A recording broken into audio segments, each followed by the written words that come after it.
I'm Garrett Morris and my man Kevin Garnier, the producers of the show. Go ahead, bro. Just want to throw that in there. Hey, this is Jeffrey Peterson. I'm here at the Downtown Comedy Club, and we are here for the Cannabis Comedy Festival. Sitting here with Garrett Morris from Saturday Night Live, original primetime player. That's right, one of the original members. Yeah, that means I'm old. This is what I was going to mention to you, man. We're down here at the Cannabis Comedy Festival, and how do you feel about medical cannabis and patients? I think it's absolutely the right thing to have marijuana legalized. I don't understand why it was ever made illegal. I mean, they made it illegal. Why? Because a whole lot of people had made a whole lot of bad stories about it and say that black guys were going to rape white women during the 20s. After that campaign, J. Edgar Hoover had got a guy named Harry Anslinger to make a movement made Reefer Madness, right? And that made a whole lot of lies out there about marijuana. But you know what? In 1942, Fiorello LaGuardia hooked up a whole research team which came back and refuted that, right?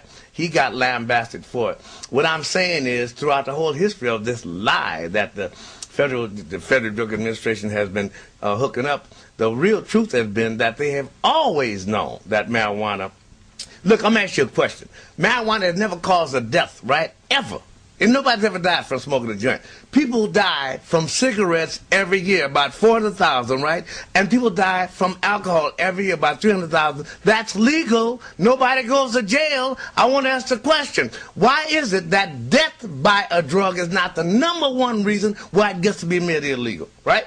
I mean, it seems to me that if marijuana is going to send you to jail for using and it don't cause death, how then do we allow cigarettes and alcohol, and by that same token, Vioxx, Celebrex? For that matter, way back there, they legalized thalidomide, which caused a whole 5 or 6 generation of people who were deformed. This FDA has made legal a whole lot of stuff that kills, and throughout the whole history of its reign, it has never admitted that it is a total lie that marijuana is illegal. Ladies and gentlemen, if it doesn't kill anybody, why is it illegal? Thank you very much.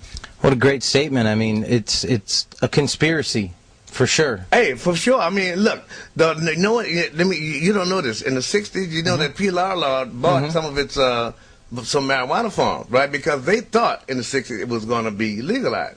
Because then Martin Luther King got killed, all that right-wing thing came in, and they started turning stuff back. I mean, we were headed toward at least being #2 to Amsterdam and Norway and places like that. Now we're #2 to, like, name any medieval place where people have just medieval thoughts about drugs, et cetera, et cetera.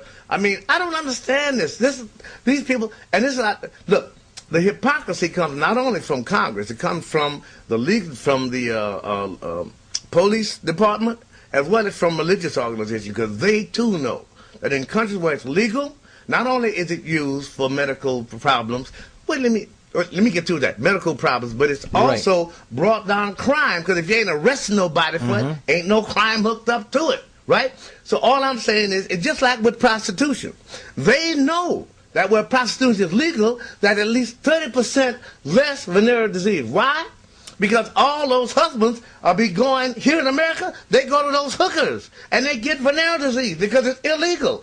In places where it's legal, you check the bitches out every week or every month. And as a matter of fact, in Amsterdam, in places where prostitution is legal, you know where the lowest rate of venereal disease is?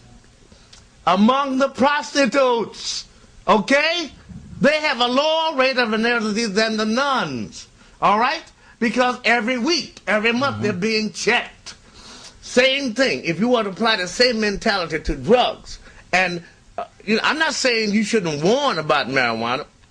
For instance, there's an ad right now about marijuana where they have the guy just sleeping and, oh, that's all you do with marijuana. They don't say it cures glaucoma. They don't say it's used for at least 5 or 10 or 20 other. You know, they don't say that the medical profession has actually begged the Supreme Court to legalize it. They don't say that one of its own advisors, Judge Francis Young, told them to take it from a felony to from a Class A felony to a misdemeanor. They don't say none of that. They say simply that it's wrong. Mind you, when you see an alcohol commercial, all they do to warn you is at the end they say, please drink responsibly.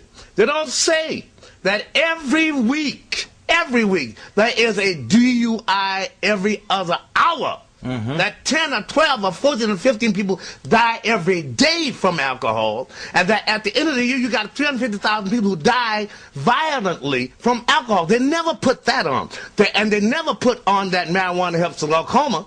Matter of fact, it's one of the best things because it dries up the... It doesn't stop. It simply arrests it.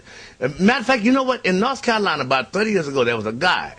When they first started figuring out that marijuana could hook up glaucoma, this guy was going to a doctor in North Carolina to hook his shit up, right? Excuse me, I know you bleeped that out. And the sheriff found out about it, kept putting him in jail. And the guy said, look, man, I'm going blind, I'm going blind. The sheriff finally said, hey, the next time we put you, just 3 times, we put you in jail the next time for the rest, for like 25 years. So 3 strikes thing. This guy had to move to Sweden. Right? I mean, this is the way we think. I mean, it's amazing because, in my opinion, there's a lot of problems we have with taxes, with needing more money. The amount of taxes that people in Amsterdam and in Denmark and places like that get from marijuana is astronomical. And when you deal with the fact that we're putting billions in Iraq, you know, we don't have any money to hook up a Katrina, we have no money for our infrastructure. Hey, we should be trying to get the money from every place we can, including the same way we have legalized alcohol after 10 years of prohibition. We should have legalized marijuana as well after 10 years, and we would be getting all kinds of taxes, all kinds of... I'm speechless a lot of time when I think of the money that can be made from simply not being a hypocrite about marijuana. Not only that, but at least 250,000, 300,000 black men would be out of jail.